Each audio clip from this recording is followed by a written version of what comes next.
norteamericanos, serán asiáticos, ¿a quiénes le vamos a hablar? O sea, algo tenemos que tener una idea general de lo que es el contexto de nuestro público auditorio. Luego hay que dar importancia a las características personales propias de uno y de los oyentes. Si nosotros tenemos una manera de hablar, una manera de ser, un estilo también de hablar o de predicar, pero los oyentes están acostumbrados a un estilo de predicación, tal vez de su propio pastor, y ahí hay que probar si entonamos o desentonamos, ¿no? Sobre todo eso pasa, por ejemplo, cuando hay cambios pastorales.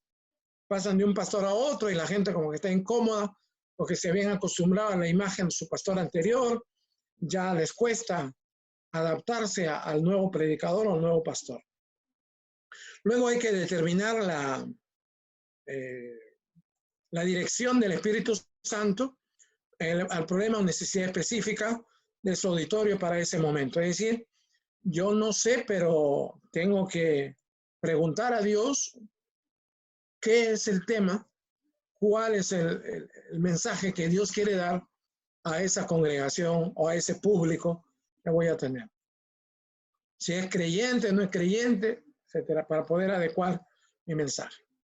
Luego el paso lógico es encontrar el tema apropiado y para eso hay que considerar primero la inspiración divina en la elección del tema. Dios es el que nos inspira, lo que nos habla y nos habla de muchas formas, ¿no? Y ahí acá no hay una regla, pero algunos tienen como una corazonada, algunos tienen como una voz interior que le va diciendo, habla sobre tal cosa. Aparte de que uno también, como dice el dicho, cada loco con su tema, ¿no? A veces uno como que repite un tema porque es nuestro tema. O que Dios, es como lo que dicen algunos, la designación que Dios nos ha dado. Nos ha encargado, por ejemplo, formar, educar a nosotros que somos educadores. Entonces, siempre le vamos a dar un giro educativo, siempre vamos a dar ese giro a la gente, ¿no? Pero primero, no debemos pasar por alto el hecho de que Dios nos inspire a la hora de elegir el tema. Luego, la ocasión específica y la variedad temática. Ya de la ocasión hemos hablado, si es un entierro, un bautismo, una fiesta o algo. Y luego la variedad temática, es decir, está bien pues que sea el Día de la Madre, pero un año y el año siguiente otra vez el Día de la Madre nos van a predicar el mismo tema. Tenemos que buscar otro tema que se relacione también con la Madre. Si un año predicamos sobre María, la Madre de Jesús, el año siguiente, el Día de la Madre, predicaremos pues sobre, qué sé yo, la Samaritana o sobre Lidia o sobre alguna mujer de la Biblia, ¿no?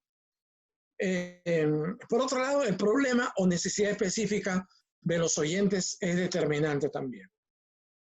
Si es en nuestra iglesia, vamos conociendo poco a poco cuáles son las necesidades de nuestra gente y eso facilita un poco la elección del tema. Y el enfoque de nuestra especialidad ministerial. Esto es determinante. Si soy evangelista, casi siempre le voy a dar un enfoque evangelista. Si soy maestro, le voy a dar un enfoque pedagógico, ¿no? De enseñanza a mi predicación. Si soy un profeta, siempre estaré advirtiendo de cosas que han sucedido, que están sucediendo ahora y que van a suceder en el futuro. Entonces, hay que considerar que hay una multiplicidad de enfoques o puntos de vista. Es decir, un mismo tema puede ser enfocado desde varios puntos de vista, ¿no? En diferentes ocasiones podemos predicar el mismo texto bíblico, el mismo pasaje, pero con un enfoque diferente.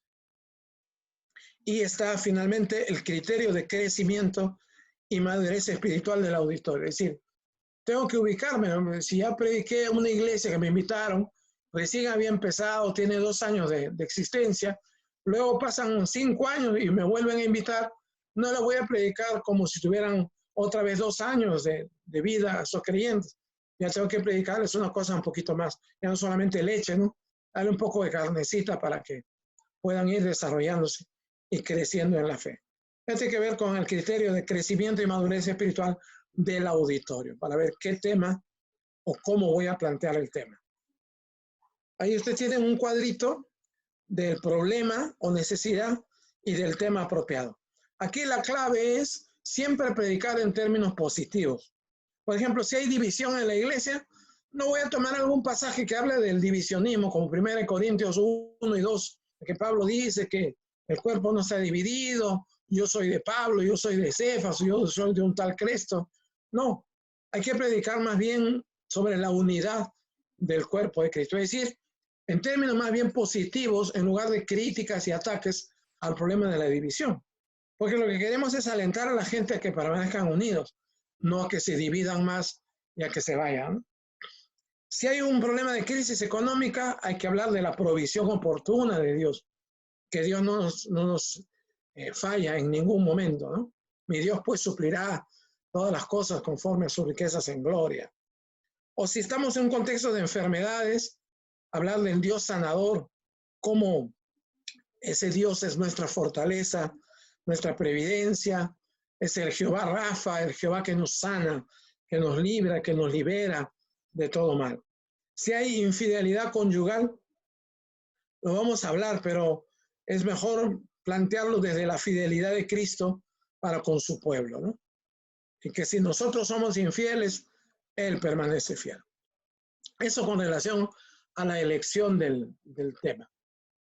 La fundamentación del mensaje tiene que ver ya con la preparación bíblica del mensaje. Hay que elegir el texto bíblico adecuado. Un texto, en términos de la exégesis y la hermenéutica, texto puede ser igualmente un pasaje o párrafo de la Biblia, un versículo, una cláusula, una frase, un capítulo o varios capítulos, un libro entero de la Biblia, una colección de libros como los Salmos, los Evangelios o el Pentateuco, un tema bíblico como la salvación, el perdón, la vida eterna, o un concepto o doctrina bíblica, el pueblo elegido, los pactos, ¿no? La verita, etc. Eso puede ser como la base bíblica para una predicación. Dependiendo de si la congregación ya conoce esos temas, entonces yo hablaré en términos generales de esa base bíblica, ¿no? Mi mensaje va a estar basado en la idea de los pactos en el Antiguo Testamento. La gente ya sabe que hay varios pactos, sobre todo el pacto antiguo y el nuevo pacto con Cristo, y aparte otros pactos que Dios hizo con Noé, con Moisés, etcétera, etcétera, ¿no? Pero no tengo que mencionar cada texto de la Biblia donde hable de un pacto. Ese es un texto en términos generales.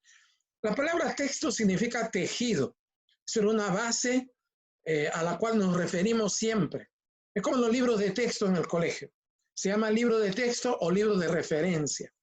No significa que lo único que vamos a hablar es de ese libro de texto, sino que es nuestra referencia en la cual basamos nuestro lenguaje, nuestro mensaje. Para eso se recomienda utilizar una concordancia de palabras o también sea una concordancia temática, cualquiera de las dos, ¿no? Concordancia textual o temática para elegir el texto bíblico adecuado. Hay que leer todos los textos y ponerse a pensar cuál de esos textos sería el más apropiado como fundamento del tema de mensaje que ya tenemos. No es que yo busco en la Biblia, así, donde caiga mi ojo, qué texto voy a predicar. Yo tengo que tener primero en mi mente, en mi corazón, qué tema voy a hablar. Y si ya tengo el tema, busco en una concordancia qué versículos de la Biblia hablan de ese tema, sea del Antiguo o del Nuevo Testamento. Entonces es más fácil tener el tema primero y luego encontrar el texto con la ayuda de una concordancia. Y hay que anotar varios textos y elegir el texto que mejor se adecue al propósito de mi predicación, la ocasión, la necesidad de la gente y mi especialidad. Eso es en cuanto a la elección del texto, ¿no? También está sujeto la elección del texto a varias consideraciones. Debe limitarse a los conocimientos del predicador. Hay textos oscuros en la Biblia que uno no los ha estudiado ni los ha meditado, y por más que lo encuentres en la concordancia, trata de no predicar sobre esos textos porque no vas a poder explicarlo. Sobre todo si es un texto, por ejemplo, del Apocalipsis, que está todavía velado para uno o no lo ha estudiado, es mejor dejarlo para otro momento o para otra persona que está más ducha en cuanto a ese tema, ¿no? Pero uno tiene que también limitarse a los conocimientos que uno tiene de un determinado pasaje. debe ser además un texto que se apodere del corazón y de la mente del predicador. Si ese texto bíblico que yo elegí para predicar un mensaje sobre la fidelidad, por ejemplo, no me llega a mí primero en mi corazón, no me entusiasma ese texto, pues no lo voy a predicar con ganas. Pero si me entusiasma y me llega, me toca mi corazón y hasta me hace llorar, pues es un texto que voy a hablar con mucha mayor propiedad, ¿no? Con mucha mayor autoridad también.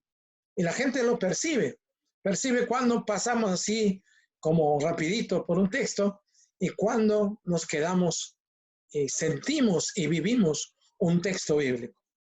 Pero ese texto debe procurar variedad. Sobre un mismo tema hay varios textos y varios enfoques posibles. Si es un tema contemporáneo, y este es un tema muy complicado, si el tema que hemos elegido para predicar es un tema actual que no se encuentra directamente en la Biblia, hay que descomponer el tema actual o del tema, las ideas centrales, y buscar textos alusivos a esas partes que contiene el mensaje. Por ejemplo, les hablé, si quiero predicar, suponiendo que yo esté de acuerdo con el control de la natalidad, si quiero predicar sobre eso, no voy a encontrar ningún texto en la Biblia, porque ningún judío controlaba la natalidad. Había bienaventurado el varón que ya no solajaba de ellos, ¿no? Entonces no voy a encontrar ningún texto, pero si quiero hablar de ese tema, tengo que desimplicar y preguntar qué cosa está contenido, cuáles son los temas que están contenidos en el tema del control de la natalidad, el derecho a la vida, que Dios es el único autor de la vida, de si el anticonceptivo es abortivo o no es abortivo, y qué significa si es abortivo, estoy matando a alguien o no, tengo yo derecho a hacerlo o no. Pues todos esos temas sí están en la Biblia. Ahí está el ejemplo, los temas que están incluidos en el control de la natalidad, la vida y la muerte, la libertad que tenemos, cuáles son nuestros límites de la libertad que tenemos, el derecho de nacer, la fecundidad y la longevidad de la Biblia, el tema de la responsabilidad de los padres, las leyes divinas y las prácticas humanas, etc. Luego, el paso siguiente, lógico, es, ya Dios me dio el tema, ya elegí un texto bíblico, ahora tengo que interpretar ese texto bíblico. Y hay que primero leer bien el texto, por lo menos mínimo unas 3 veces, y si es posible, en varias versiones de la Biblia. Hay una aplicación en internet que se llama YouVersion, así como está escrito ahí, del Ministerio Life Church TV. Life Church tiene un programa de televisión en Estados Unidos, que es un programa para aparatos electrónicos, teléfonos celulares, tabletas, etc. Y trae más de 28 versiones de la Biblia. De esas, en el celular, hay que por lo menos consultar unas cuantas versiones. Si no está manejando, a la hora que veas a predicar, puedes ir leyendo tu celular si que no estás manejando, ¿no? No se recomienda consultar el celular si uno está manejando el carro. Bueno, ¿sobre qué texto predicamos? ¿Sobre qué versión?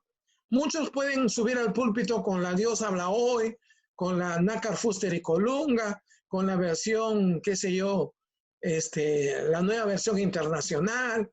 Todo está bonito, pero causa confusión. La mayoría de los evangélicos usa la versión Reina Valera y si vamos a leer con la congregación el texto, hay que leerlo en Reina Valera, que es lo que la mayoría de gente trae.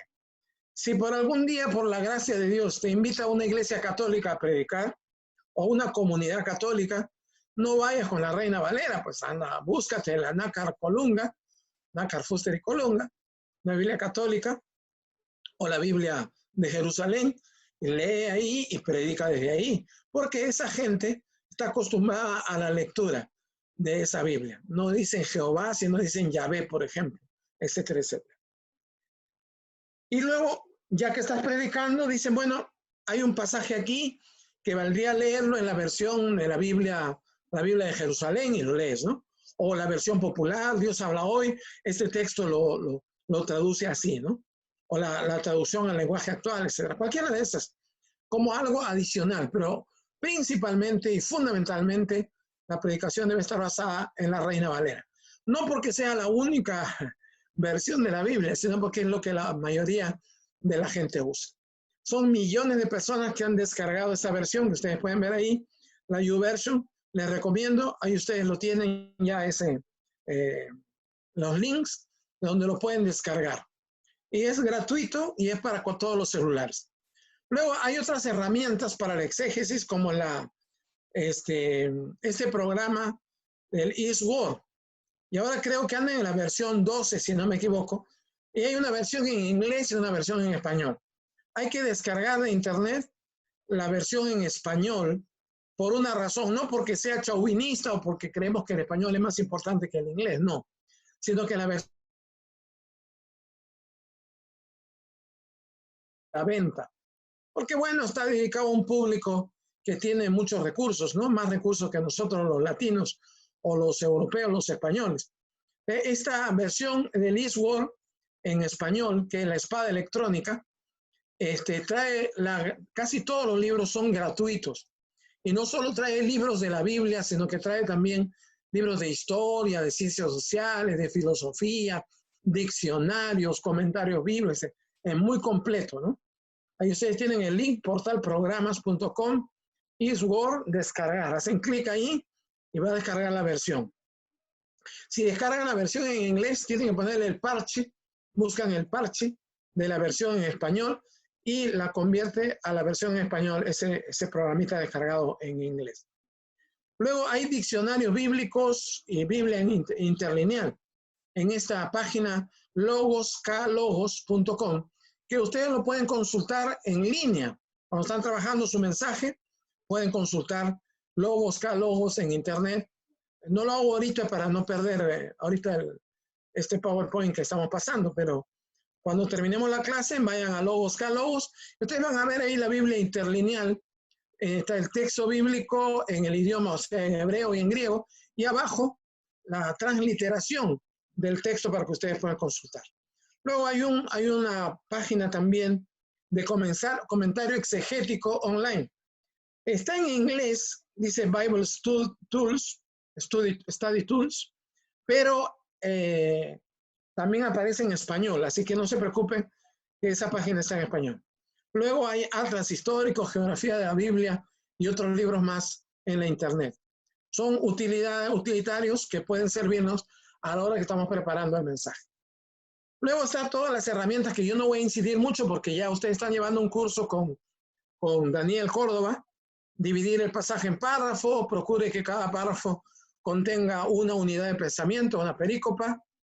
Leyendo cada párrafo, extraiga del mismo la idea central o la oración principal, y este procedimiento le dará también los puntos principales de su sermón. Estudie el contexto histórico del texto, y hay que considerar el autor, los receptores, la época, el lugar y el propósito. No me quedo en esto porque ustedes ya lo saben. Analizar el texto en detalle. Para eso hay que delimitar dónde comienza y dónde termina el texto del cual vamos a predicar, y en particular la unidad o unidades de pensamiento que vamos a exponer. Si vamos a predicar, por ejemplo, sobre la luz que se prende y no puede ser escondida en un almud, en algo, sino que debe ponerlo para que alumbre a todos, está en el contexto del Sermón del Monte, pero comienza en el capítulo 5 y termina en el capítulo 7 de Mateo. Entonces no vamos a leer todo el pasaje en público, solamente la partecita que nos interesa, esa perícopa, esa unidad de pensamiento, y luego explicamos. A la hora de explicar, decimos que este pasaje, esta porción que hemos leído, está en el contexto global de Mateo 5 al 7, ¿no? Si hay alguna pregunta, no se preocupen, pregunten nomás. Ahora, para saber dónde comienza y dónde termina la perícopa o unidad de pensamiento, fíjense en lo siguiente. ¿Hay un cambio de personas en la conversación o en las personas involucradas en cualquier otra forma? Cualesquiera de esas etapas sucesivas en torno al tiempo, lugar de acción o incidentes. A veces el texto dice, y entonces Jesús terminando se fue a Galilea, o se fue a Petrópolis, o se fue a otro sitio. Ahí ya cambia, y ahí puede uno decir, hasta aquí termina esta perícopa, esta unidad de pensamiento. Cualquier pronunciación acumulativa de ideas, principios o enseñanzas que se repiten. Por ejemplo, en las bienaventuranzas, ¿no? Jesús habla de una aventuranza, de la otra, bienaventurados los limpios, los mansos, bienaventurados los pacificadores. Y luego ya no dice más bienaventurados. Entonces, ahí acabó el tema de las bienaventuranzas. Se repetía, pero al no repetirse más, se cierra el tema de las bienaventuranzas. Eso es una perícopa, una unidad de pensamiento. O todo paralelismo o agrupación de ideas basado en semejanzas. Como ejemplo en los salmos, ¿no? El Salmo 19, Salmo 119, está escrito por las letras del hebreo, ¿no? Aleph, Bet, Gimel, etc. Y ahí tenemos también unidades de sentido de acuerdo al abecedario hebreo. Cualquier contraste, oposición o intercambio de ideas, es decir, donde cambia la narración a otro tema, ahí termina mi perícopa, mi unidad. Cualquier indicación de causa y efecto, también, o sea, pues Jesús está diciendo una cosa, por ejemplo, en el pasaje de cuando Jesús recorría ciudades y aldeas, dice que Jesús recorría ciudades y aldeas, tuvo compasión de las multitudes y luego dijo a sus discípulos que la verdad, la mies es mucha, los obreros pocos, y hasta ahí termina una idea. Pero el pasaje sigue, que dice en el capítulo 10, entonces llamando Jesús a sus discípulos, lo llama de nuevo, y eligió de entre ellos a 12. ¿Qué quiere decir? Que continúa. Que la causa fue lo que está narrando en caso Mateo, y luego el efecto es que inmediatamente que dijo eso Jesús, hay que pedir al Padre que envíe obreros a su vez. Él comenzó a practicar eso que él dijo, porque hizo el llamado y les dio autoridad a los discípulos y les envió a predicar. Ese sería el ejemplo de causa y efecto. O cualquier repetición de algunas cláusulas, frases o palabras. Por ejemplo, la fe, en el caso de Hebreos 11, ¿no? Después la fe, la certeza de lo que se espera, por la fe Abel, por la fe Abraham, por la fe Moisés, por la fe, todo habla de la fe. Entonces, todo eso es una unidad de pensamiento. Si uno va a predicar sobre la fe, no tienes que tomar todos los casos de la fe. Puedes tomar uno, el de Abel nomás, por ejemplo, o el de Abraham. Esa es una unidad, una perícopa pequeña dentro de una perícopa más grande, ¿no?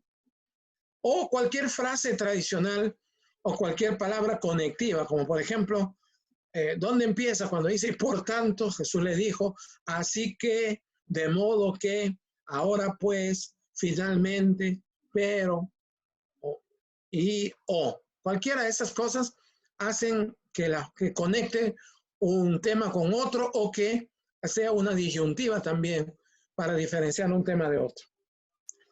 Luego hay que reconocer el género literario en que fue escrito. ¿Es una parábola? ¿Es una epístola? ¿O una carta? ¿Una historia? ¿Un himno? El pasaje que estoy leyendo, que voy a predicar, ¿es una profecía? ¿Una fábula? ¿Una poesía? ¿Un relato apocalíptico? ¿Una biografía? ¿Un relato doctrinal? Fíjense que esto que es tan sencillo, aparentemente lo es, pero en realidad no es muy sencillo. Hay que consultar comentarios bíblicos para ver qué dicen los especialistas.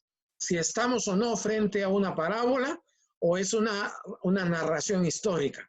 ¿Estamos frente a una profecía o es una predicación del profeta, pero para la época en ese momento no tiene nada que ver con un anuncio para el futuro, como pasa con muchas profecías del Antiguo Testamento?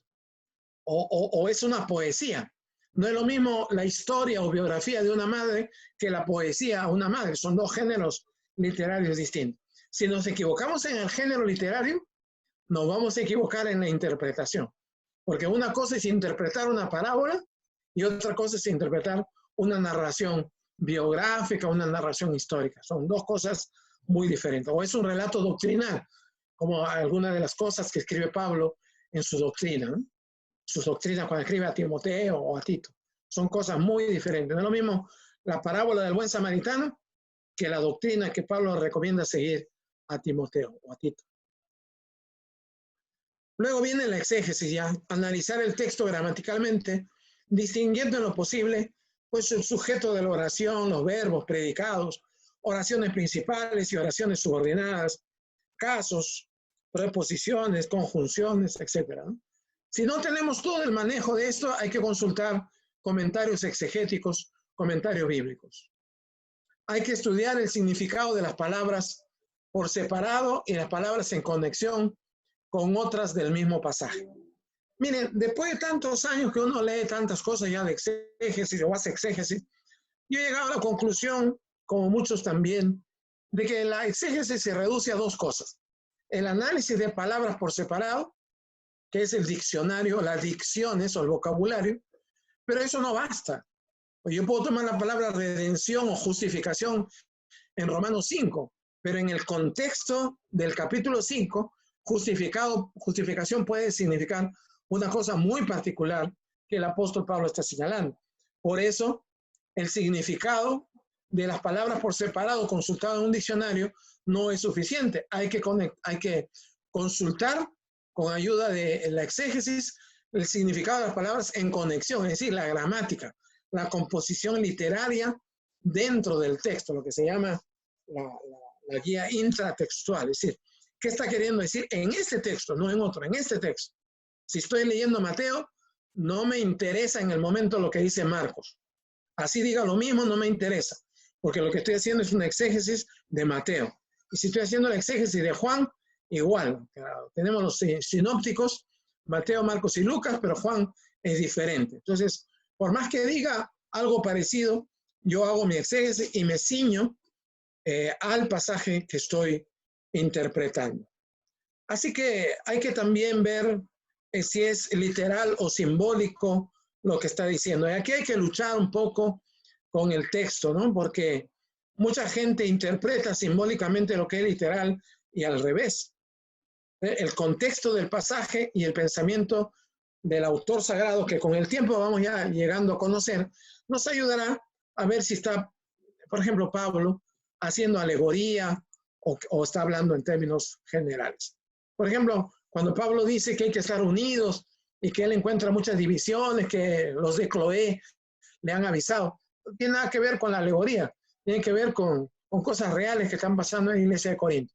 Pero cuando escribe en otra epístola, que escribe que hay dos cerros, una es la esclava y otra es la libre, una es Sara y otra es Agar, obviamente es una alegoría, ¿no? No quiere decir que un cerro es Agar y el otro cerro es Sara, nada que ver. El contexto nos ayuda también a determinar si es literal o si es simbólico o si es alegoría o si es una exageración, hipérbole, etc.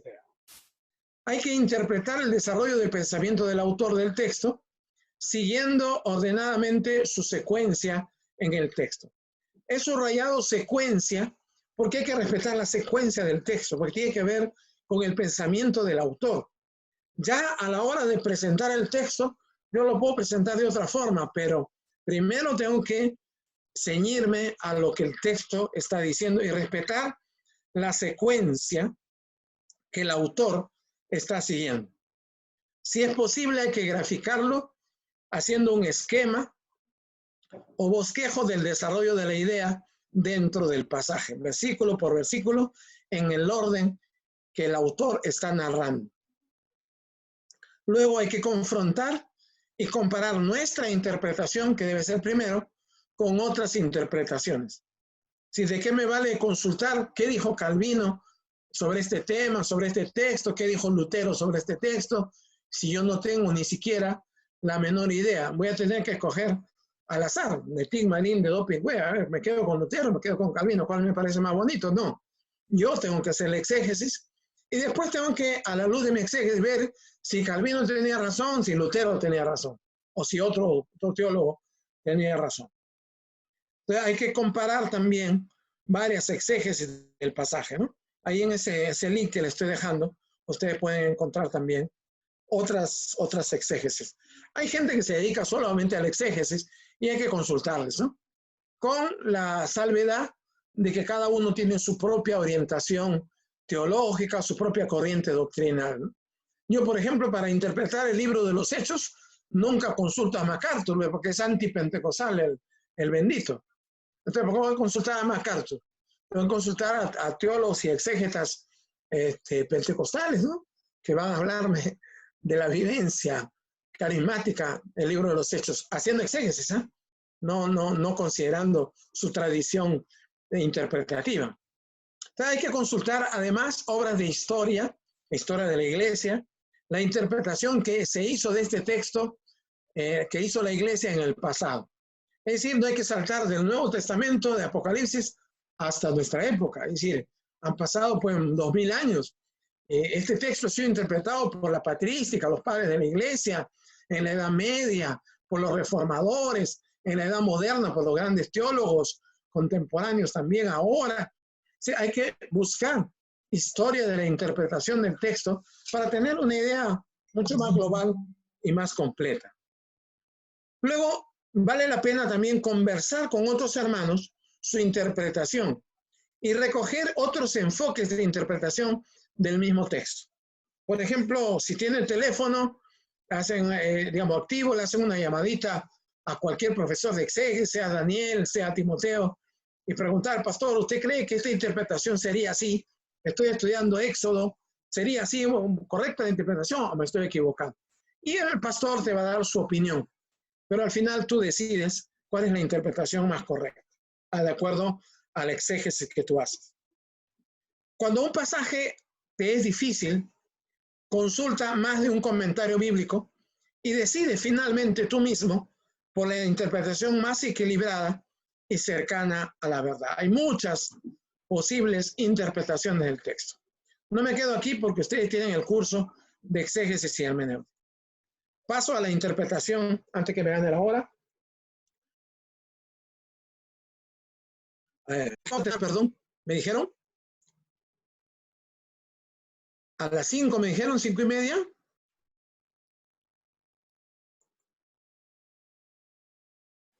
Timoteo me habló de 1 hora para terminar. No, él dijo que la primera conexión estaba programada hasta las 5. Y por eso que esta sigue hasta las 6, creo. Ok. Sí. No, muy bien. Solo era para confirmar. Bueno, lo que sigue es el esquema. Hay que esquematizar o bosquejar el mensaje. Si usted ha seguido la secuencia, déjeme minimizar esto. Si ha seguido la secuencia o desarrollo del pensamiento en el texto interpretado, será fácil hacer un bosquejo con los puntos centrales y secundarios para su tema de mensaje. Normalmente una unidad de pensamiento tiene una introducción o encabezamiento o donde empieza la idea, un cuerpo o desarrollo de la idea y una conclusión o remate de ideas. Eso hay que tener presente a la hora de hacer el bosquejo. Y pongo un ejemplo. En el pasaje del buen pastor de Juan 10, 7 al 18, esta es la secuencia del texto, en el texto bíblico. Jesús es el buen pastor, dice el texto. Hay otros que son ladrones y salteadores, que no son buenos pastores, ¿entiende? Un buen pastor su vida da por las ovejas. Un buen pastor conoce a sus ovejas y ellas lo conocen a él. Y luego dice la narración, Jesús, el buen pastor, tiene un redil y traerá a otras ovejas a ese redil. Esa es la secuencia del texto, no es el bosquejo. Entonces, de ahí, de esa secuencia, elaboramos nosotros el bosquejo. El punto principal, ¿cuál es en esa secuencia? Jesús es el buen pastor. ¿Cuáles serían los puntos secundarios? Que el buen pastor da su vida por las ovejas. Incluso para cuando predicamos, tiene que haber una secuencia lógica. El buen pastor, en primer lugar, da su vida por las ovejas. Y explicas, ¿no? ¿Qué significa dar su vida por las ovejas? El buen pastor conoce a sus ovejas. Segunda idea. Y explicas qué significa conocer a Dios, cómo Jesús, como nuestro pastor, nos conoce. Nosotros también conocemos y oímos su voz porque conocemos la voz de Dios. En tercer lugar, el buen pastor traerá otras ovejas a su redil. Los evangélicos no somos los únicos. También hay otros hermanos de otras iglesias que van a venir a formar parte de la iglesia del Señor, aunque a algunos no les va a gustar lo que estoy diciendo, ¿no? Y el buen pastor finalmente no es ladrón ni salteador como otros, ¿no? Ya comienza a predicar, pero ahí ustedes verán que he distinguido el punto principal de los puntos secundarios. Una cosa es la secuencia del texto que me guía y otra cosa es el bosquejo que yo elaboro. Y acá una orientación muy importante. Solo después de tener las ideas o puntos principales y secundarios, recién después se prepara la introducción y la conclusión de la predicación, así como el título y las ilustraciones para su presentación. todo esto se elabora después de haber estudiado la secuencia del texto y de haber entendido el mensaje que emerge de las Escrituras. Porque ¿qué es la introducción? Es una presentación del tema que vamos a predicar. Pues yo no sé de qué trata el texto, qué voy a introducir, nada. La conclusión es a qué voy a llegar finalmente, dónde voy a aterrizar.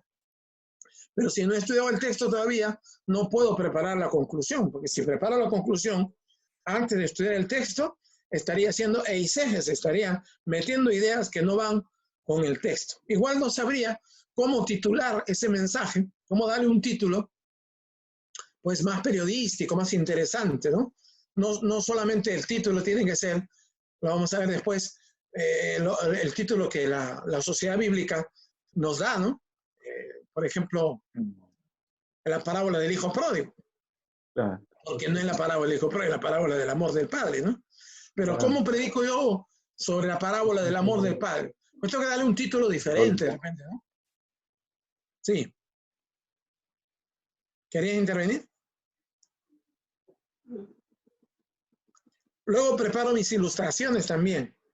Y hay de estos manuales en internet gratuitos con 500, 1500 ilustraciones, pero muchas veces son manuales traducidos del inglés o de otros contextos culturales. Entonces, nunca use ilustraciones de otros países, ¿no? Como la señora Smith y su esposo, qué sé yo, Alexander, compraron un Smart TV. Si yo estoy predicando en la sierra del Perú, donde pobrecitos apenas tienen un televisor blanco y negro, no les voy a poner una ilustración de Estados Unidos, pues, ¿no? La ilustración tiene que ser aplicada al contexto y a la realidad. Si voy a hablarle de algo, tengo que decirle, bueno, un pastor tiene 4 ovejitas y esas 4 ovejitas, una la dedica al Señor. O sea, cosas más concretas y más apegadas a su contexto cultural.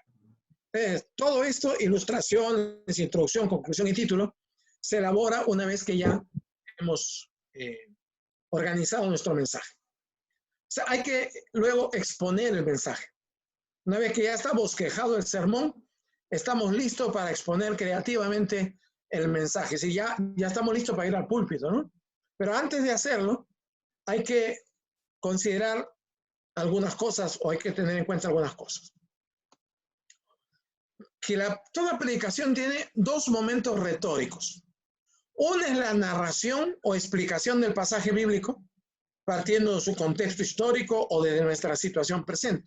Si yo ya leí el texto que voy a predicar, y sería bueno que yo les narre y les diga en mis propias palabras, relea el texto otra vez en palabras más sencillas, como si estuviéramos haciendo una paráfrasis del texto para que la gente lo entienda. Es decir, volvérselo a contar en nuestras propias palabras para que la gente que leyó o escuchó en la lectura del texto en la Biblia Reina Valera, pues a lo mejor no la entendió.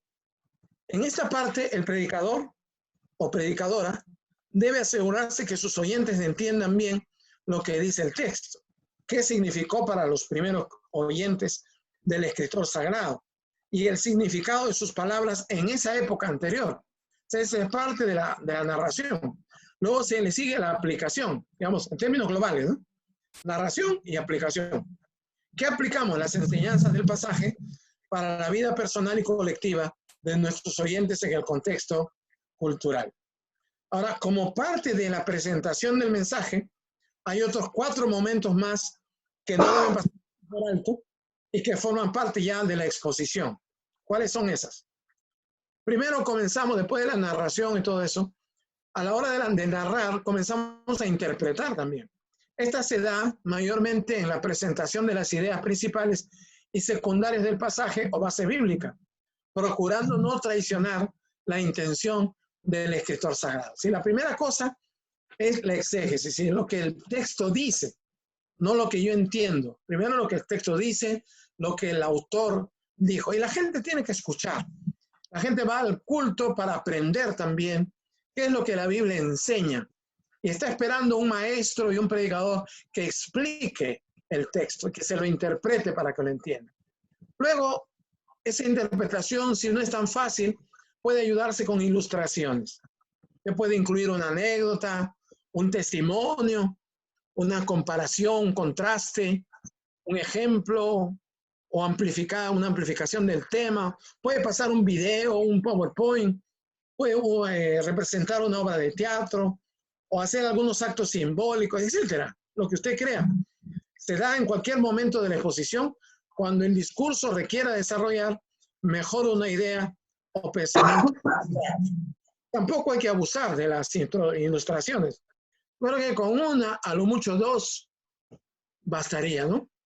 Recuerda que no tiene más de 35 minutos para predicar, así que los primeros 15 hay que explicar el texto bien, luego hay que ilustrar ese texto con algún testimonio de vida, ¿no? Luego argumentar, es decir, ya en los siguientes 25 minutos, la argumentación es un razonamiento lógico para demostrar la veracidad o falsedad de una idea o pensamiento.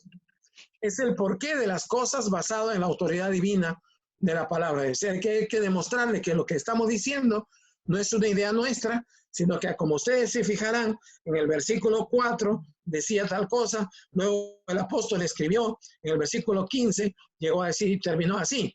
O sea, argumentar demostrándolo con la misma Biblia, ¿no? O demostrando con razones doctrinales lógicas también. Finalmente, la exhortación es la invitación al oyente a responder activamente al mensaje presentado. Es decir, ya prediqué, y cuando yo predico siempre veo un signo de interrogación encima de la cabeza invisiblemente de la gente. Es como que la gente te mira, te escucha, y al final tú terminas de predicar y la gente dice, ¿y ahí? ¿Y qué con eso? ¿Y a mí qué? ¿Y eso cómo me afecta a mí? ¿Para mí qué? Pues uno tiene que pensar y tiene que llegar a aplicar, a bajar, digamos, de las nubes, a pisar tierra, a explicar un poco cómo se aplica ese texto al contexto muy particular y propio de la gente. Bueno, luego hay más datos que no los quiero tocar aquí. Ustedes lo pueden leer cómo debe ser una buena exposición, ¿no? Debe ser un lenguaje accesible a la mayoría de los receptores. Eso lo vamos a trabajar mejor cuando hablemos del lenguaje, ¿no? El lenguaje es sencillo, pero convincente. Si tengo en mi auditorio dos tipos de público, un público ilustrado, académico, que ha estudiado teología, que ha ido a institutos, que está en la universidad, pero junto hay otro público de gente que no ha ido al colegio, que tiene con las justas una primaria, o que hace años que ya no va al colegio o no estudia. ¿Por quién opto? ¿Por los que saben más o por los que saben menos? La opción es por los que saben menos, porque hablando un lenguaje sencillo para los que saben menos, los que saben más te van a entender igualito. Pero si solo hablas para los que ya saben mucho, en un lenguaje muy especializado, en una jerga teológica, los que saben menos se van a quedar. Pero al revés no. El lenguaje sencillo siempre es para todos. Es lo que recomienda Vargas Llosa a la hora de escribir, lo que recomiendan los grandes escritores, los grandes autores, literatos. Siempre hay que escribir en sencillo. Claro que en términos muy sencillos, ¿no? Y hablar también en términos muy prácticos, muy breves, muy simples. ¿Se pueden o no usar palabras técnicas? Pues claro que sí, pero debe inmediatamente explicarlas. Por ejemplo, si estamos hablando de Romanos 12, donde se está hablando de la transformación, del cambio de mentalidad, usted puede decir, en griego eso significa metanoia, ¿no? Meta, que significa ir hacia, y no, que tiene que ver con conocimiento, es decir, cambiar el conocimiento, transformar. Usted puede hablar de la palabra metanoia, inmediatamente decirle qué significa. Se usa la palabra técnica y su interpretación de manera inmediata. Así la gente aprende también algunas palabras nuevas, ¿no? Pero tampoco hay que abusar de estas palabras. ¿Sí? En un sermón de 35 minutos bastaría con una palabra técnica, no 2, 3, 4 palabras, ¿no? Que el didajé, que el querigma, y que la epogé, y que no, la gente se va a confundir, ¿no? Estoy hablando de las áreas de la misión, no voy a decir la liturgia que viene del griego y del latín, liturgos, ¿para qué? Simplemente hay que decir pues, adoración o liturgia, ¿no? Enseñanza, también se dice didajé, pero llamémosle enseñanza. Luego la otra parte de la misión tiene que ver con la comunión. ¿Para qué decir coinonía? Tiene que ver luego con la acción social. ¿Para qué decir pues otras palabras en griego? No es necesario. Luego hay que usar muchos ejemplos sin abusar de ellos tampoco. Ilustraciones relativas al tema y en lo posible ser directo, conciso y breve. Es decir, hay que ir siempre al grano y no andar con muchos rodeos. Aquí los comunicadores han hecho estudios de género, varones y mujeres. Las mujeres son más directas y cuando predican van bien directamente al punto. En cambio, los varones somos más charlatanes, más habladores, damos mucha vuelta, ¿no? Para llegar a una idea. Entonces, a veces perdemos mucho tiempo a la hora de predicar. Si lo que vamos a predicar en 1 hora o en 40 minutos lo podemos decir en 15 también, pero si vamos directo al grano y no nos salimos por las ramas, ¿no? Esa es la recomendación.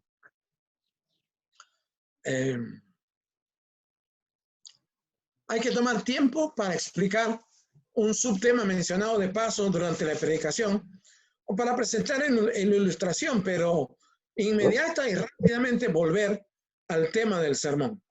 Después de una explicación es conveniente decir algo así como, volviendo al tema central de nuestra exposición, vamos a pasar ahora a todo uso, punto 3.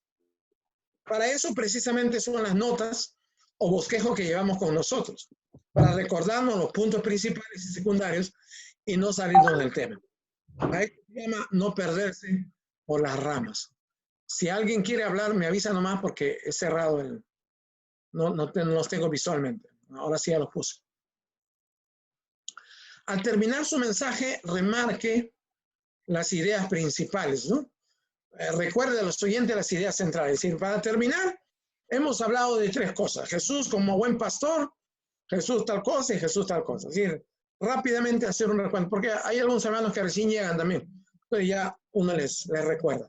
Repetir las ideas principales, no introducir nuevas ideas al terminar la exposición, porque la gente se queda con la duda. ¿Y esto cómo se explica? Ya usted no tiene tiempo para explicar. Eso generaría nuevas expectativas y los oyentes se van con la sensación de no haber recibido una respuesta a sus últimas interrogantes. Entonces, remarcar las ideas principales. Cada predicador tiene que tener su propio estilo. Va de acuerdo con su personalidad y a las convicciones que cada uno tiene.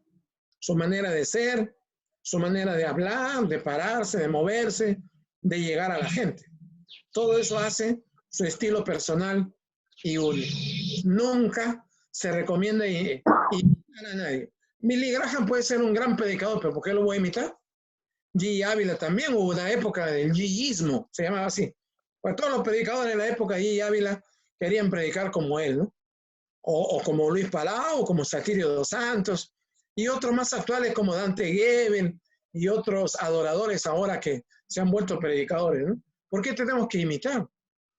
Hay quienes adoptan posturas, ademanes e inflexión de voz como algún predicador conocido. Les pasa a los adoradores, entre comillas, porque todos somos adoradores, ¿no? Por ejemplo, Marcos Witt canta, Danilo Montero también, y algunos cuando cantan la misma canción que cantó Marcos Witt, hacen las mismas modulaciones de voz, ¿no? Porque el Señor nos está diciendo y siguen cantando, ¿no? ¿Para qué tú no eres Marcos Witt? Tú eres el predicador, tú tienes tu propio estilo, tú no eres Dante Gebel tampoco, puedes hacer bromas, pero tampoco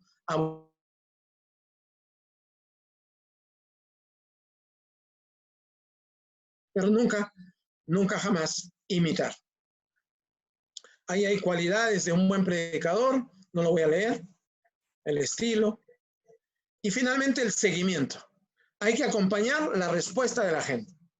La comunicación del Evangelio tiene por finalidad lograr un cambio de actitudes en las personas, procurando su transformación o renovación integral. ¿Cómo puedo yo verificar si mi sermón, mi mensaje, mi predicación en un día tuvo algún efecto? En un día no va a tener, en una noche, unos 30 minutos. Hay gente que ha vivido 40, 50 años con 35 minutos de predicación, no van a cambiar. Entonces hay que seguir predicando el mismo tema en varias ocasiones para ver si hay alguna respuesta, ¿no? Esto no se consigue únicamente con un solo mensaje presentado en la predicación de 1 hora. A veces demanda toda una vida. Yo me acuerdo que les conté el caso se cuenta de Juan el apóstol, ¿no? En el siglo I, que Juan subía al púlpito de viejito, lo llevaban, lo subían al púlpito y él no podía ni caminar, entre 2 hermanos lo llevaban. Y cuando lo ponían en el púlpito decía, hijitos, amad los unos a los otros. Y luego llamaba para que lo bajen. Y se bajaba. Siguiente domingo, otra vez le invitaban a predicar. Hijitos, amaos los unos a los otros. Y llamaba para que lo bajen, que lo bajaba. Hasta que no faltó alguien que le dijo, pero apóstol, usted siempre está diciendo lo mismo. ¿No sería bueno que cambie de mensaje? Le dijo, no, yo voy a seguir predicando lo mismo porque veo que ustedes todavía no se aman. O sea, la insistencia, porque lo que se busca con un mensaje, cambiar actitudes, que la gente sea renovada, transformar vidas, ¿no? Ahí está mi amigo Carlos, psicólogo. ¿De qué le vale el psicólogo aconsejar si no logra, por ejemplo, una transformación, un cambio, una reorientación de la conducta? Igual el predicador está llamado a orientar digamos, la conducta de la gente en términos positivos y que se adecue al mensaje, a la voluntad de Dios. Entonces, la tarea del predicador no termina con la presentación o exposición del mensaje de 30 o 35 minutos. El predicador es responsable de lo que transmite y debe hacer un seguimiento de los efectos de su mensaje. Según este investigador, Maleski, en el sentido más amplio, quedan comprendidos bajo el concepto de efectos todos los procesos de comportamiento y de vivencia susceptibles de ser observados en el hombre y que derivan de la circunstancia de que el hombre es receptor en el campo de la comunicación colectiva. Otro, Morzán, explicando eso mismo, comenta que en la terminología angloamericana se usa indistintamente términos como efectos, impactos, reacciones, respuestas o sucesos o éxitos. Es decir, cuánto efecto, cuánto impacto, cuánta reacción, cuánta respuesta y cuánto éxito tuvo mi mensaje. Entonces tenemos que estar siempre observando a la gente o preguntando también a la gente. A veces la gente nos dice al final, cuando se saluda a uno y se despide, dice, pastor, qué lindo su mensaje, me ha impresionado. Entonces usted le aprovecha para preguntar, ¿y qué parte te ha gustado? ¿Qué te ha gustado más? ¿O qué te ha impresionado? Y ahí te va a decir, de repente, como había predicado sobre el Antiguo Testamento, la vida de los creyentes en la Mesopotamia antigua. Cuando se acercó el hermano a felicitar al predicador, le dijo, predicador, qué lindo mensaje, me ha gustado. Y él le preguntó, ¿y qué parte te ha gustado? Esa palabra que usted mencionó, que no sé cómo exactamente, Mesopotamia, ¿no? Esa me ha gustado. Ese hombre se quedó con la palabra Mesopotamia, pero no entendió el mensaje principal, que tal vez no era sobre Mesopotamia, sino sobre otra cosa. Entonces, uno de alguna forma controla qué efecto ha tenido su mensaje. Otro por ahí, alguna vez cuando he predicado, me dijo, pastor, Dios me habló hoy día. ¿Así que te dijo Dios? No, me dijo que tenga cuidado con mis finanzas. Y yo me pongo a pensar, lo miro calladito y digo, ¿cuándo hablé yo de finanzas? Nunca hablé de finanzas. Pero es el efecto que alguna palabra que dije tuvo en él sobre el tema de las finanzas. Es decir, él como receptor interpretó la palabra en el sentido de lo que él estaba buscando. Es decir, es el impacto, es el efecto, es la respuesta del receptor, que no podemos controlar porque son cientos de personas. ¿Cómo controlar que todos nos estén entendiendo lo mismo? Además, es obra del Espíritu Santo hablarle a cada uno, con un solo mensaje, hablarle a 100 personas, por ejemplo, a 40 personas, de manera distinta. Le pregunta a 40 oyentes qué escucharon del mensaje, unos van a poner un enfoque, otros otro enfoque. No todos entienden lo mismo. Y ahí hay un gráfico de Samuel Vila, en su libro de homilética, que pone las posiciones incorrectas, ¿no? Algunos predican leyendo casi en la palma de la mano, es decir, siempre están así con la mano, ¿no? Otros están, como Johnny, por ejemplo, sobándose la nariz o rascándose la orejita, ¿no? Son manías que tenemos y que no deberían usarse a la hora de predicar en el púlpito. Pero eso poco a poco lo vamos controlando en la medida en que al principio no nos damos cuenta, pero sería bueno grabarnos en una cámara de video o que alguien nos grabe con su celular y luego nos pase el video, que nos grabe en Facebook y luego ver el video. Y ahí tú te vas a dar cuenta qué ademanes tienes, cuál es la forma de predicar, cómo te inclinas, qué además amenazas con los puños a la gente, te paras agarrando la corbata, toses mucho o te bamboleas de un lado para otro y la gente también está siguiéndote de esa forma, ¿no? O como Luis Palau hacía ahí en el punto número 7, ¿no? Que siempre decía, y tú tienes que convertirte, y tú, de esta manera de predicar. O hurgarse las orejas también, o ponerse ahí como descansando en el púlpito, o chancar y golpear el púlpito, ponerse las manos en el bolsillo. Eso todavía es pasable, pero a veces alguno mete la mano al bolsillo y tiene las llaves y va jugando con las llaves en la mano en el bolsillo, ¿no? Eso distrae a la gente y es un ruido. O la otra, en la posición de jarra, ¿no? Ponerse las manos al costado ahí, casi es un tono muy altanero, ¿no? Bueno, hasta ahí les dejo esta primera locución para que ustedes, a ver, perdón. Si tienen alguna pregunta en el tiempo que nos queda para hacerla, porque tenemos unos 10 minutos Pastor, antes de... quería preguntar algo. Sí, pastor, creo que la secuencia del tema nos lleva a que la mejor forma de poder hacer un estudio bíblico y una exposición bíblica es desde la predicación expositiva. Porque hacemos una adecuada exégesis, ¿no? Y una adecuada hermenéutica del texto. A diferencia de las otras formas de predicación, que no es tan mal, pero creo que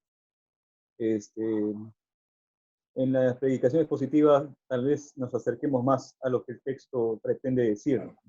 Claro. Ahora, la pregunta es, ¿cuántos pasajes bíblicos recomiendan? ¿No? Porque hay a veces predicadores que en todos sus mensajes nos han hecho pasear como en 15 versículos, ¿no? Sí, no, y la idea es bueno. tal vez centrarnos en un texto. No sé hasta cuántos versos podemos utilizar. Un pasaje, digamos, un pasaje bíblico. El pasaje, la unidad o perícopa, la unidad de pensamiento puede tener 10 versículos. Pero de esos 10 tú puedes también enfocarte en 2 o 3 que son los centrales, ¿no? O en 2 o 3 ideas del pasaje que son centrales. Pero, por ejemplo, esa predicación temática, voy a predicar sobre la redención. Comienzo con Génesis 3:15, donde Dios ya estaba anticipando la redención porque mató un animal, derramó sangre, ahora vayan a Éxodo, ahora vayan a tal, busquen en su Biblia. Eso no sirve para una predicación, para una enseñanza tal vez. Lo que uno puede decir es que tomar un texto bíblico y luego hacer referencia general nada más. Ya eso lo vemos en el Antiguo Testamento, en el Génesis, cuando Dios le preparó unos vestidos de túnica y punto, y pasar. Ni siquiera decir vayan y busquen el texto. No es necesario porque la gente se pierde. Luego, cuando abren su Biblia, están buscando un pasaje, no todos encuentran el texto y están que preguntan a uno y a otro, ¿dónde está el pasaje? ¿Qué texto dijo? Eso estorba, eso viene a ser un ruido en el proceso de la comunicación. Mejor ceñirse a un pasaje y pues no tener mucho tiempo. Si son 30, 35 minutos, por más 40, en esos 40 aprovechamos para explicar bien, lo mejor que podamos, el pasaje bíblico. Puede ser un texto también, un solo versículo. También puede ser, cómo no, pero en el contexto de la perícopa, en el contexto del pasaje, para que adquiera ese sentido. Si no, voy a hacerle decir al versículo lo que no quiere decir, ¿no? Si es una cláusula, si es una frase, por ejemplo, ¿no? Como Jesús lloró, Juan 11:35. Voy a predicar sobre Jesús lloró. No es necesario que lean su Biblia, hermano, porque el texto dice Jesús lloró. Entonces comienzo a hablar que todos lloramos. Sí, pero ¿en qué contexto Jesús lloró? Fue en la muerte de Lázaro. Entonces ahí es que tengo que hablar de todo el contexto del pasaje.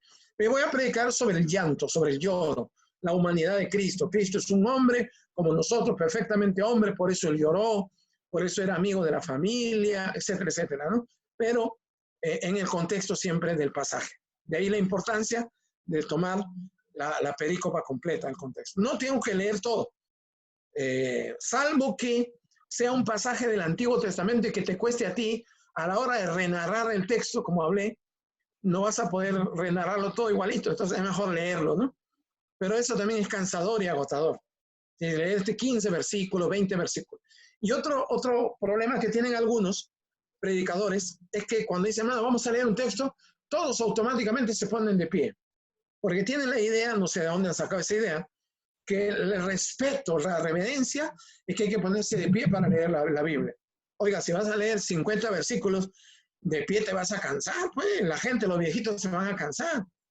Acá estoy viendo algunos viejitos que me están mirando con lentes, ¿no? Entonces, no vamos a leer tantos versículos. Lea 1, 2 o 3 versículos y si la gente está acostumbrada a ponerse de pie, ¿no? Y luego tomen asiento. Pues. Yo lo que hago, si voy a leer 10 versículos, digo, hermanos, vamos a leer, pero permítame esta vez, no se pongan de pie, tenemos reverencia a la palabra, lo vamos a hacer en el nombre del Padre, del Hijo, eso le gusta a la gente, ¿no? Lo vamos a hacer en nombre de la Trinidad, pero sentaditos, para que me escuchen bien y para que lean con tranquilidad el texto. Y nos mandamos a leer los 10 textos, los 15 textos con tranquilidad, pero sentaditos. La gente entiende mejor, se cansa menos. Pero si voy a leer 1 o 2 textos, tampoco, ¿para qué los voy a hacer parar? Por poner pie. Usted tiene su Biblia en San Juan 14, tanto dice tal cosa ya. Punto. Me recomiendo también ir con la Biblia en la mano, no con el celular para predicar, ¿no? Si voy con el celular, la gente dice, este está predicando de sus propias ideas. Claro, ya con el tiempo nos acostumbraremos, pues, ¿no? En lugar de decir, abran su Biblia, hay que decir, prendan su Biblia, ¿no? Prendan su celular, busquen en la YouVersion la versión número 27 de tal cosa. Eso será en el futuro, pero por ahora todavía la gente está acostumbrada a que la autoridad del predicador descanse en la Biblia, físicamente. Por eso es bueno llevar la Biblia. Yo llevo la Biblia, pero como mi Biblia, a veces me olvido la Biblia con letra grande y yo no veo muy bien. Llevo mi Biblia, pero dentro de la Biblia llevo mi celular. Entonces, cuando hablo la Biblia, también prendo mi celular y hago como que estoy leyendo la Biblia. Menos mal que el púlpito es así, inclinadito, y no se ve, ¿no? Y digo, ahora leamos tal pasaje, yo leo, y dice, porque en mi celular yo puedo agrandar el texto. Pero la gente no se da cuenta, porque si me ven que estoy leyendo del celular, tienen la tendencia a pensar que es algo que yo estoy plagiando, que estoy escuchando de otro, que alguien me está pasando la voz. No, mejor con la Biblia en la mano y ahí pongo mi celular, ¿no? Eso sería mi recomendación. ¿Alguna otra pregunta? Bueno, es la experiencia de lo que estamos hablando, ¿no? Y conociendo a nuestra gente también, la cultura, la idiosincrasia de nuestra gente. Entonces es bueno recomendar a partir de la experiencia, pues 51 años en la fe no pasan por gusto, ¿no? Y más de 40 años predicando, algo se aprende, ¿no? Ahí me está diciendo, eso, me dice el hermano Alberto. Algo aprender. Sí. No, Pastor, bien, hay un detalle al principio usted hablaba de... No, uno por uno, porque están juntando, están acoplando. Alberto. Pastor Sánchez. No, lo que estabas compartiendo. Se cuelga. Porque lo común que he visto es que el predicador prepara un tema o tiene una idea, un tema, y luego va a la Biblia buscando textos de reforzamiento, ¿no? Agarra un texto principal, pero agarra textos de toda, y a veces se pasea por toda la Biblia. Y creo que eso es lo más común que escuchamos, que el trabajo expositivo o textual, ¿no? Creo que es lamentable porque eso, ¿no? Sacan el texto de su contexto, ¿no? Y lo aplican. Y es muy popular hoy día eso. Sí, como que la gente está acostumbrada, ¿no? Y aparte de eso, también hay un error cuando hacen ese tipo de cosas. Dice, bueno, esto dice en tal texto, y vamos a su contexto, y vamos al libro o al Antiguo Testamento, acá. Entonces, peor todavía. Se pierden por las ramas, pues. Eso ese es contexto. Y no están dándose cuenta que el contexto tiene que ver con lo que el autor quiso decir, en la circunstancia que quiso decir, y la situación que está viviendo el destinatario, ¿no? Claro, solo se refieren al contexto literario, pero no el contexto histórico, ¿no? Así Sí, es. sí, sí, es correcto, sí. Carlitos, perdón, te interrumpimos. Carlos, ¿tenías una pregunta? Sí, sí. Al principio hablaba usted de la desaculturización, ¿no? No sé cuál es la palabra correcta. A ver un ratito. Culturación. Aculturación Sí, y culturación. incultura- Inculturación. Inculturación. inculturación, claro. Sí, sí. Por ejemplo, si nuestra iglesia tiene una cultura de escuchar los mensajes, está acostumbrada, pero no es una, cree, o sea, llegamos a creer de que no es una correcta forma de creer, porque es la cultura que tiene la iglesia. ¿Cómo influimos en esa inculturización? ¿De qué Bueno, manera el predicador va influyendo eso? habría que hacer algunas aclaraciones. Decir, hermano, estamos acostumbrados a este tipo de sermón, pero permítanme a mí explicar cómo Dios me lo ha dado, ¿no? O sea, hacer esa aclaración, esa salvedad, y por favor escuchen. Lo que vamos a dedicarnos a concentrarnos en este pasaje bíblico para no perderlo, ¿no? Y pueden echarse la culpa diciendo que si yo me voy al Antiguo, me voy al Nuevo, me voy a los Salmos, me voy a Apocalipsis, yo me voy a perder, me van a perdonar, hermano, discúlpenme, pero yo me voy a dedicar solo a este texto. Es decir, sabemos que no es así, pero para que la gente lo entienda, ¿no? Se les Entendiendo. prepara. Claro, Claro, claro. Y a veces la gente no quiere ser inculpada, pues, ¿no? Quiere ser más bien, quiere que el predicador se inculpe. No hay problema con tal de comunicar exactamente lo que queremos, ¿no? claro. Muy bien. Pastor Bernardo, José, entonces para sacar textos de referencia, ¿es bueno sacar textos de referencia siempre y cuando se tenga una explicación buena para eso? Porque si uno saca porque siempre se saca texto de referencia tanto del Antiguo como el Nuevo Testamento, ¿no? Claro. Para aclarar alguna cosa. Sería bueno sacar el texto de referencia, pero solamente para que ellos tengan Para reforzar una idea. reforzar una idea, claro. Solamente para eso, porque si nosotros explicamos eso, ese es otro tema ya, ¿no? Eso es otro tema. Por ejemplo, Y otro contexto. el de Melquisedec, ¿no? Cuando Abraham le entrega las ofrendas y luego habla en hebreos, ¿no? Claro. Depende de dónde estoy predicando. Si estoy predicando de Hebreos, puedo hacer la referencia a Melquisedec del Antiguo Testamento, pero ya el texto de Hebreos lo dice también. Ahí Claro, no es necesario. incluso Claro. está más resumido ahí, sí. Sí, eso. Claro. Está muy bien. Sí. Claro que sí. Hay que enfocarse en el tema. Y para eso nada mejor que una predicación expositiva de un pasaje de la Biblia. ¿No? De un pasaje de la Biblia. Sí, basta. Muy bien. Ahí está el hermano Joel también. ¿Alguna pregunta, Joelito? Una vez un pastor me dijo que en el púlpito hay dos opciones, o predicas o enseñas. ¿Cómo Es cierto. Bueno, depende de tu ministerio, porque yo, por ejemplo, quiero predicar siempre, pero a veces me sale la enseñanza. Porque, bueno, tengo el ministerio de la enseñanza, entonces uno termina enseñando. Por eso decía, cada loco con su tema también, ¿no? O cada persona a lo cual ha sido llamado. Pero hay una diferencia entre enseñar y predicar. Porque a la hora de enseñar yo voy haciendo referencia, ahí sí puedo decirle, a ver, el hermano tal, la hermana tal, ahora una hermana que lea tal pasaje de la Biblia y todos están buscando su bien, porque están en una enseñanza. Pero una predicación no es tanto eso, una predicación es toda una locución, es casi una conferencia. Uno hace preguntas, pero no espera que la gente le conteste, son preguntas retóricas que uno hace y la gente está escuchando nomás, ¿no? Pero no es bueno perderse, digamos, en textos de referencia. Uno puede mencionar los temas de los textos de referencia, pero no el texto del pasaje y menos la cita bíblica. Usted le dice la cita, la tentación de la gente es ir a verificar si esa cita es correcta o no. Hermanos, porque el Salmo 37 dice, 37.4, ¿qué dijo 37.4? A ver, y comienzan a buscar. No, ¿para qué? Uno de los salmos habla de que estamos morando bajo la sombra del Omnipotente. Ya está. ¿Sabe? Que sabemos que es el 90, pero ¿para qué decir? Si lo dice, la gente va a buscarlo. Además, depende de qué estamos hablando, ¿no? Hablando del cuidado que Dios tiene, de cómo Él nos vigila, cómo Él nos cuida, y cómo estamos morando bajo la sombra de sus alas. O Jesús que dijo, ¿cuántas veces Jerusalén, cuántas veces quise juntarlos como la gallina junta sus polluelos? Basta con decir eso, ¿para qué decir? Y eso está en Lucas, está en Mateo, está en pasaje, ¿para qué? O sea, hay que evitar que la gente tenga la tentación de ir a buscar, ¿no? Pero, si voy a predicar, voy a predicar.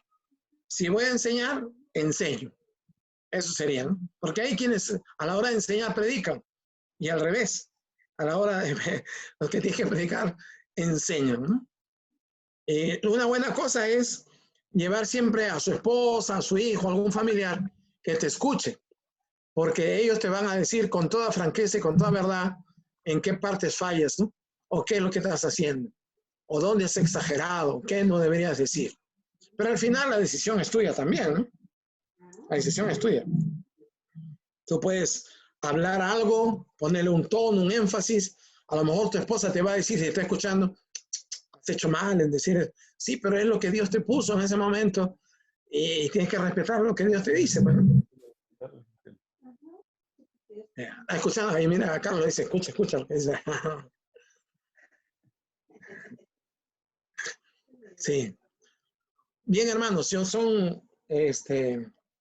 estamos creo en la hora, son 6:04. Lo vamos a cerrar aquí.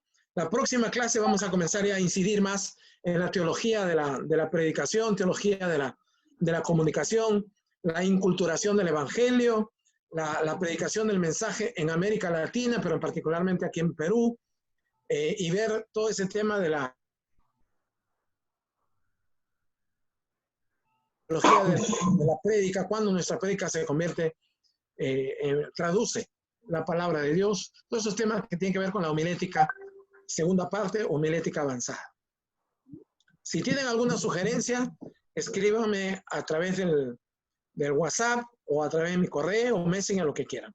Veo aquí el chat, alguien que está queriendo chatear, creo. No sé si no. Pastor Timoteo, muchas gracias. Gracias por sus clases, César. Muy bien. Entonces, sí, lunes continuaremos a las 3, Pastor Sánchez, a las 3, ¿está bien?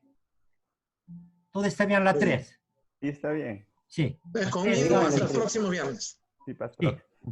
Ya. Dios lo bendiga, muchas gracias. Muchas gracias. Muchas gracias a ustedes Sí. también. Gracias. Un buen día. Bendiciones. Amén. Gracias, pastor. Gracias. Gracias. Bendiciones a todos. Hasta la próxima. Gracias. Dios te bendiga.